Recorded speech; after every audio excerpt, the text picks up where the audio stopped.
hello হয় নমস্কাৰ মই হাফজানৰ বিডিএমে কৈছিলো মই আপোনালোকক আজি অনমোলৰ যোগেদি এলিজিবল কাপলৰ ৰেজিষ্ট্ৰেচন কৰা দেখুৱাও তাৰ উদ্দেশ্য হৈছে যে যাতে মই আপোনালোকক ৰেজিষ্ট্ৰেচন কৰোতে একেলগে আভাটো লিংক কৰিব পাৰো কেনেকৈ হেইটোৱে দেখুৱাব বিচাৰিছো হয়তো বহুতে ইতিমধ্যে কৰি আছে বা কৰিব জানে কিন্তু তেনে ক্ষেত্ৰত মই আকৌ এবাৰ দেখুৱাই দিব বিচাৰিছো যদি কোনোবাই নাজানে যেহেতু মই আপোনালোকক কৈছো যে আপোনালোকে এতিয়াৰ পৰা এজ পাৰ আধাৰৰ মতে ৰেজিষ্ট্ৰেচন কৰিব বা তেখেতৰ ডিটেইলছখিনি ভৰাব সো ইয়াতে মোৰ আৰচিএস এখন ৰেজিষ্টাৰ হয় ইয়াতে ডিটেইলছখিনি ভৰোৱা আছে তেখেতৰ আধাৰ কাৰ্ড আছে আধাৰ মতে নামটো আছে আৰু ডেট অফ বাৰ্থো আছে সো মই এতিয়া আপোনালোকৰ এলিজিবল কাপল এন্ট্ৰি কৰো প্ৰথমতে সো এলিজিবল কাপলৰ কাৰণে মই ইয়াতে ক্লিক কৰি দিছো বা আপোনালোকে ডাটা এন্ট্ৰিত যাব পাৰে এটো যেহেতু ডাটা এন্ট্ৰি আছে ইয়াত গৈ এলিজিবল কাপল আৰু এলিজিবল কাপল ৰেজিষ্ট্ৰেচন তো আমাৰ ডেট অফ ৰেজিষ্ট্ৰেচন দিছে যেহেতু আমাৰ ইয়াৰ ৰেজিষ্ট্ৰেচনটো কৰা হৈছে ৰেজিষ্ট্ৰেচন ডেটটো এটো 16/12/2024 এটো 16/12/2024 তো মই হেতু এমাহ বা দুমাহৰ আগত হোৱা বুলি দেখুৱাই দিও সো হেতু কাৰণে মই ডেট অফ ৰেজিষ্ট্ৰেচনটো 16/12 তো 16/10 দেখুৱাই দিছো 16/10 এলিজিবল কাপল এন্ট্ৰি কৰিছিলো বুলি আৰচিএস আইডি আমি দিব নালাগে ফাইনান্সিয়েল ইয়াৰটোৱে থাকিব সিৰিয়াল নম্বৰ আমি ইয়াত দিয়া আছে 14 আছে মই 14 এ দি দিও তাৰছত নেম অফ দা ওমেন ইয়াত লিখা আছে Mitali Urang so MITALI Mitali Urang so মই একচুয়ালি আমি এনেকে এন্ট্ৰিটো কৰো কিন্তু মই এতিয়া দেখুৱাব বিচাৰিছো যোনটো হেতু হৈছে যে আমি এটো এন্ট্ৰি নকৰি আমি ক্ৰিয়েট এন্ড লিংক ফ্ৰম আভা প্ৰথমতে কৰিম কেনেকৈ সো এটো আছে ব্লু কালাৰ আপুনি দেখিছে ক্ৰিয়েট এন্ড লিংক আভা সো আমি ইয়াত ক্লিক কৰিম একচুয়ালি ইয়াত ক্লিক কৰি আমি ডেমোগ্ৰাফি দিম আধাৰ অথৰিটি দিলে আপোনাৰ ওটিপি আহিব সো ডেমোগ্ৰাফি ক্লিক কৰিম আমি আধাৰ নাম্বাৰটো দিম আধাৰ নাম্বাৰটো মোক ইয়াত আছে 9532981820205368 আছে নে 953218205368 তেখেতৰ নামটো এজ পাৰ আধাৰৰ মতে Mitali Orang MITALI space URANG Orang এটো মিতালী উৰাং তাজে তেখেতৰ ডেট অফ বাৰ্থ দিয়া আছে আমাৰ 11/8/2005 সো আমি ইয়াতে ক্লিক কৰিছো 11 ইয়াতে ক্লিক কৰি দিও 11/8/2005 সো 2004 টো ক্লিক কৰিলে আপোনাৰ 2005 টো আহি যাব এটো ঘৰতে 5/8 যদি এটো আপোনাৰ আগষ্ট হ'ব 8 আৰু 11/8/2005 আমি ভেৰিফাই ডাটা কৰি দিছো যদি ডাটাটো কাৰেক্ট হয় তেনেহলে ইয়াত আপোনাক দেখুৱাই দিব এইখিনি মিতালী উৰাং 19 বছৰ হৈছে এইখিনি আহি গৈছে দেখিছেনে তেখেতৰ আভা নম্বৰটো আহি গৈছে তেখেতৰ এড্ৰেছ আহি গৈছে আমি যদি ইয়াতে টিক কৰিম ইয়াতে টিক কৰাৰ পাছত আপডেট বেনিফিচিয়াৰী ডাটা ক্লিক কৰি দিম আপডেট বেনিফিচিয়াৰী ডাটা এই বেনিফিচিয়াৰী ডাটাখিনি আপডেট হৈ গ'ল এতিয়া দেখিছে আপোনাৰ আভা এটো আহি গৈছে আভা এড্ৰেছটো নাম্বাৰটো আহি গৈছে ডেট অফ আমি 16 অক্টোবৰ দিছিলো যেহেতু হেতু থাকিলে ইয়াত নামটো তেখেতৰ আহি গৈছে আপুনি দেখিছেনে নামটো আহি গৈছে ডেট অফ বাৰ্থ আমি ভৰোৱা নাছিলো ডেট অফ বাৰ্থটো আহিলে কাৰেন্ট এজটো আহিলে এজ অফ মেৰিজ দিছে হেতু ইয়াত কি দিছে age of women at marriage 23 দিছে সো আমি ইয়াত 23 দি দিও 23rd বেংক একাউন্ট কিনি আমি নো কৰি দিছো সদ্যহতে তাৰপিছত কন্টিনিউ কৰিছো প্লিজ সিলেক্ট আশা কৈছে আশা সিলেক্ট কৰি দিছো continue age at marriage should be equal or less than current age acha so age at marriage moi yate hetu time acha hetu time tekete biya hoise 19 e di disu continue eta ama husband or details dise to husband or details ami bharabo laibo samir kurmi ase SAMIR samir KURMI kurmi age to koise teketor age to moi di disu 23 মান তাৰ পিছত as at marriage bank একাউণ্টটো ন কৰি দিছোঁ তো হুজ mobile number বেনিফিচিয়াৰীয়ে দি দিওঁ অমিন কণ্টেক্ট নাম্বাৰটো অট'মেটিকলি লৈ ল'ল এজ পাৰ আধাৰৰ মতে ৰিলিজনটো হিন্দু দি দিছোঁ এইটো আদাৰ্ছ দি দিছোঁ ইয়াতে আমি BPL দি দিছোঁ তেখেত যিহেতু নতুন ন দি দিছোঁ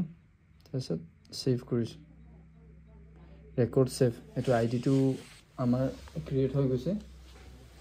চ' আইডিটো হয় 1180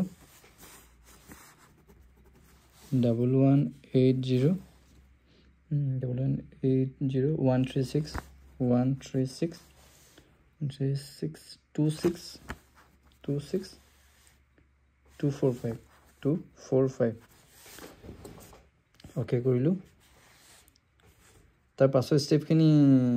আমি একেধৰণে কৰিব লাগিব কথা হ'ল ইয়াত আমি কৰিলোঁ যিহেতু তেখেতৰ আভা আইডি ক্ৰিয়েট আৰু লিংক হৈ গ'ল আপুনি এক্সট্ৰাকৈ আৰু কৰিব নালাগে এতিয়া তেখেতক চাগে ট্ৰেকিং ডিঅ'ত আপুনি ইয়াত পাব মষ্ট প্ৰবেবলি ৰেজিষ্টাৰ হৈ যোৱাৰ পিছত এয়া মিতালী ওৰাং তো এইটো আইডি হয় এইটো ক্ৰিয়েট এণ্ড লিংক হৈ গৈছে মই এইটোহে আপোনালোকক দেখুৱাব বিচাৰিছোঁ ইয়াৰ পাছৰ ষ্টেপখিনি আপোনালোকে কৰিব পাৰিব যেনেকৈ আমি কৰোঁ ডেট অফ ভিজিট সেইদিনাখন দি দিছোঁ 16 তাৰিখে আহিছিল যিহেতু আৰু য়েছ প্ৰেগনেণ্ট আপোনাৰ আছে তো টেষ্ট কিট ইউজ কৰি কিনে পজিটিভ পালে তাৰপিছত আমি কণ্টিনিউ গ'লোঁ তাৰ পাছৰ ষ্টেপখিনি আপোনালোকে জানে যিহেতু আমি এইখিনি ভৰাই যাব লাগিব NC ডিটেইলছখিনি ইয়াত এইখিনি সোমাই আছে আমি জেছ বেনিফিচিয়াৰী ন দি এতিয়া কণ্টিনিউ কৰি দিছোঁ এড্ৰেছ ভৰাব দিছোঁ এড্ৰেছটো হয় তেখেতৰ কি দিলে এড্ৰেছটো সদ্যহতে মাকুম বুলি দি দিছোঁ MAKU মাকুম বাকীখিনি থাকিলে continue please enter date of registration আচ্ছা ডেট অফ ৰেজিষ্ট্ৰেশ্যন 16 তাৰিখে দিছিলোঁ 16 তাৰিখে ৰেজিষ্ট্ৰেশ্যন হৈছে কণ্টিনিউ চিৰিয়েল নম্বৰ অফ 214 এতিয়া LMP ডেট দিব দিছে LMP ডেট আমাৰ আছিল 29/9/2024 চ' 9 ছেপ্টেম্বৰ এইটো 29/9/2024 আমাৰ 12 উইকছতে আহি গৈছে এইবিলাক know blood group know is this first pregnancy আচ্ছা য়েছ এক্সপেক্টেড ফেচিলিটি ডেলিভাৰী এইটো আমি হাফজানে দি দিওঁ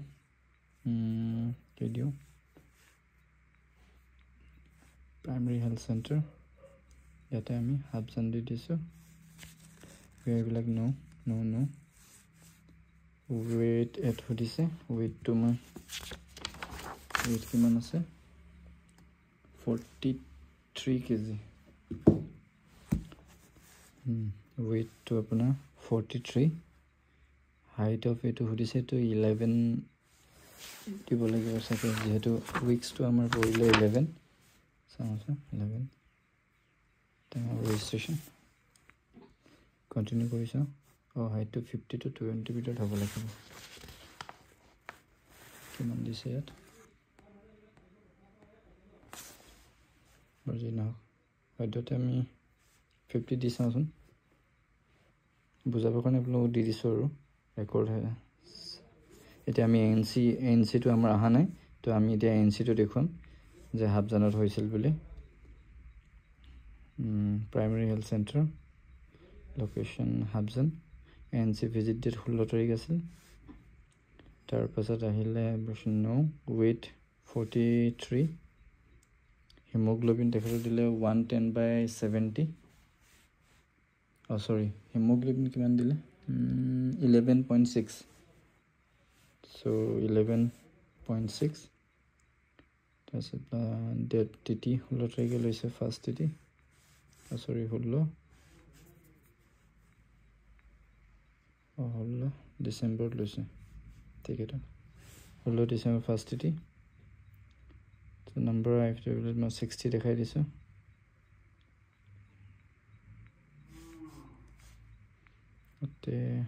বিপিটো লিখিব নাই দিয়া কেইদিন ছেভ কৰি দিওঁ তো ছেভ হৈছে এইটো আমাৰ ইয়াৰ পৰা এতিয়া আমাৰ এনচি ডিউত গুচি গ'ল এইটো মিতালী এটা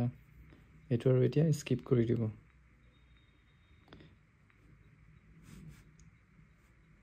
এতিয়া আমি যে এইখিনি ভৰালো আজি যেহেতু আভা ইয়াৰ লিংক কৰিলো বুলি কৈছো এই বস্তুটো আপুনি এদিন আজি যেহেতু কৰা হ'ল কালি 10টা মান বজাতহে দেখা পাব কিয়নো অনমলত আমি যেতিয়া কাম এটা কৰো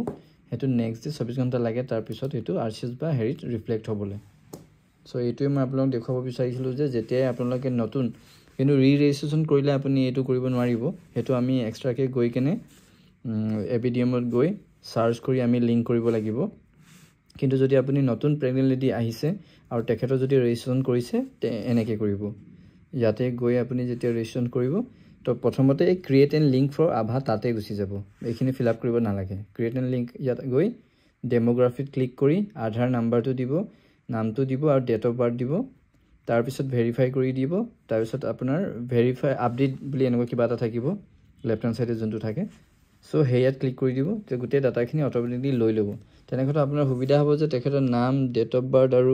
কন্টাক্ট নাম্বাৰ আৰু এড্ৰেছ কিছুমান বস্তু আপুনি ভৰাব নালাগে হেতু সিস্টেমৰ পৰাই আধাৰৰ পৰা লৈ ল'ব সো আশা কৰোঁ আপোনালোকে বুজি পালে ভিডিঅ'টো দি থ্যাংক ইউ